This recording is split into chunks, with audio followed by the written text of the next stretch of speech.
நம்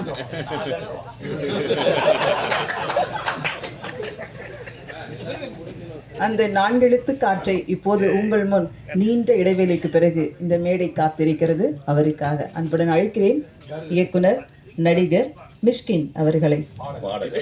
பாடகர், எழுத்தாளர், இசையமைப்பாளர், எல்லாவற்றுக்கும் உரிய பொருத்தமான நடிகர் மிஷ்கின் அவர்களை.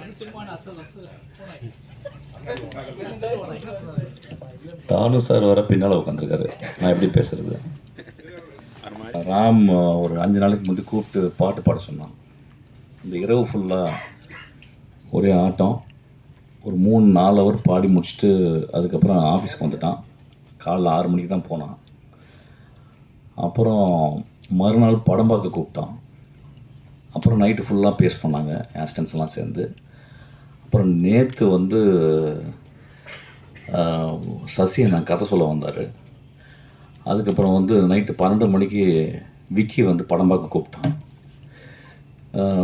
இன்றைக்கி காலையில் வரைக்கும் இன்றைக்கி வரைக்கும் தூங்கலை. அப்புறம் மத்தியானம் பார்த்தா இவ்வளோ லென்த்தாக இருந்துச்சு இந்த விழா. அப்புறம் ரொம்ப எதிர்பார்க்குறீங்க, என்ன பேச போகிறேன்னு எனக்கே தெரியல. ரேண்டமாகவே ஆரம்பிப்போமே. நேற்று வந்து சசியை நான் வந்து ரொம்ப எக்ஸ்ட்ராடனரியான ஒரு ஸ்டோரி சொன்னார். எனக்கு தெரியாது ஏன் என்று சொன்னான்னு தெரியல. சசியை நான் சொல்லும்போது தான் எனக்கு தெரிஞ்சது வந்து வாழ்க்கையில் எவ்வளோ முக்கியமான ஒரு மனிதர் அப்படின்றது. அவர் சொன்ன கதை வந்து எனக்கு ரொம்ப மனசில் அப்படியே, சசியனா தேங்க்யூ. நான் அந்த டைம் உங்களுக்கு தேங்க்ஸ் சொல்லலை. அதுக்கப்புறம் சசியை நான் போன பிறகு நான் சசிக்கு வந்து ஃபோன் பண்ணி இவ்வளோ ஸ்ட்ராங்கான ஒரு கதை சொல்லியிருக்கீங்க, இது வந்து ராஜா இல்லையா அப்படின்னு கேட்டு, அதுக்கப்புறம் வந்து தியாகராஜ குமாரஜா கேட்டு, தியாகராஜன் குமாரஜா ராஜாட்ட கூட்டி போங்க அப்படின்னு சொல்லி அது அப்படியே ஆச்சு. ஒரு ஐ திங்க் ஒரு 8 வருஷம் முன்னாடி இருக்கு, ஒரு பார்ட்டியில் குடிச்சிக்கிட்டு இருக்கும்போது சிவா வந்தான். அவனும் நில்றா விடுறா, அவனும் ஒரு இதை எடுத்து வந்தான். நான் 4 பேருக்கு அடிச்சுப்பேன்னு நினைக்கிறேன். அவன் நேராக வந்து சேர்ஸ் அடித்தான். அடிச்சுட்டு, சார் நம்ம 2 பேரும் சேர்ந்து ஒரு காமெடி பண்ணலாமா சார் அப்படின்னா. நான் அவனை பார்த்து என்ன காமெடி பண்ணுறியா அப்படின்னு அப்படியே போயிட்டான். அதுதான் நாங்கள் வந்து அதை மறந்துருப்பான்.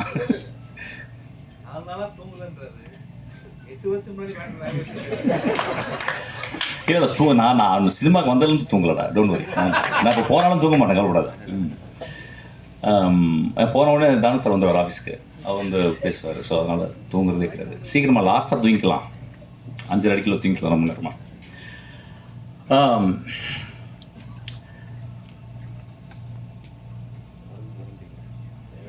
நான் நிறைய மேடைகள் வந்து என்னை வந்து சினிமா விழாக்களுக்கு வந்து கூப்பிட்றாங்க. தயவுசெய்து கூப்பிடாதீங்க வருது.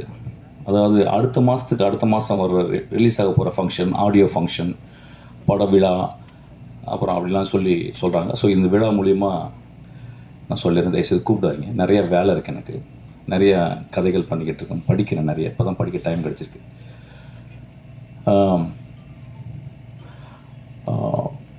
எப்பொழுதுமே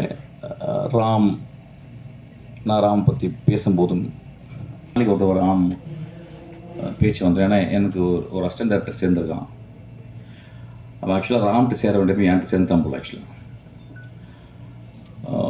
எந்தளவு நேசிப்பான் அப்படின்னா, நான் வந்து ஒரு 10% என்னை நேசிப்பான், 90% ராம் நேசிப்பான். அவன் ஒரு நாள் சண்டை போட்டு போயிட்டான். சண்டை போட்டு போனோடனே, ரொம்ப நல்ல பையன், ரொம்ப நல்லா படிக்கிற பையன், ரொம்ப சின்சியரான பையன், உண்மைன்னு அப்படியே சொல்லாமல் ஒரு எம்பாடிமெண்ட் ஆஃப் ட்ரூத் அவன். அப்போ நைட்டு ஒரு 12 மணிக்கு அவன் வந்து நான் மெசேஜ் போட்டான் அவனுக்கு. டேய், நீ முதல் இன்டர்வியூவில் உனக்கு பிடிச்ச டேரக்டர் வந்து ராம்னு சொன்னடா, இப்போ நீ சண்டை போட்டு போயிட்ட, நாளைக்கு காலையில் நான் ராம்கிட்ட சொல்கிறேன், ராம்கிட்ட போய் ஜாயின் பண்ணிக்கிட்டா அப்படின்னா. நான் ஒரு மெசேஜ் போட்டேன். ஒரு மணி நேரம் கழிச்சு எனக்கு மெசேஜ் போட்டான். சார், நான் உங்களை விட்டுட்டு நான் போயிட்டேன், நீங்கள் ராம்கிட்ட சேர்த்து விடணும்னு சொல்லி ஏன் சார் சொன்னீங்க? என்னை வந்து அப்படியே நிராகரிச்சிடும்ல, உங்களுக்கு கோவம் வரலையா அப்படின்னு கேட்டால். நான் சொன்னேன், because I love you so much அப்படின்னு. அவன் அந்த எண்ணில் அழுதுட்டு முதல் காலில் வந்து என்னை கட்டி பிடிச்சிட்டான். ராம் எங்கள் வாழ்க்கையில் எப்பயுமே அப்படி தான் இருக்கிறான். நாங்களும் ராம் வாழ்க்கையில் எப்பவுமே இருக்கோம். ஒரு சினிமா 72 தொழிலுக்கு அப்புறம் சினிமாவுக்கு வந்தேன். நான் சினிமாவை ரொம்ப நேசித்து என் தந்தை போல ஒருத்தர் உட்காந்துருக்காரு. ரீசெண்டாக ஏதோ ஒரு பத்திரிக்கையாளர் சொன்னார் போல், இந்த பிசாசு 2க்கு அப்புறமும் ட்ரெயினுக்கு அப்புறமும் மிஷ்கின் இந்த அட்ரஸ் எல்லாம் போயிடும் அப்படின்னு சொல்லியிருக்கார் போல நண்பர். அந்த நண்பருக்கு ரொம்ப தாழ்மையாக சொல்கிறது, சீக்கிரம் சினிமா விட்டு போகணுன்னு தான் நினைக்கிறேன். நானும் ரொம்ப ஹாப்பியாகலாம் சினிமாவில் இல்லை. ரொம்ப ஹாப்பியாக சினிமா பண்ண காலங்கள் அது போயிடுச்சு.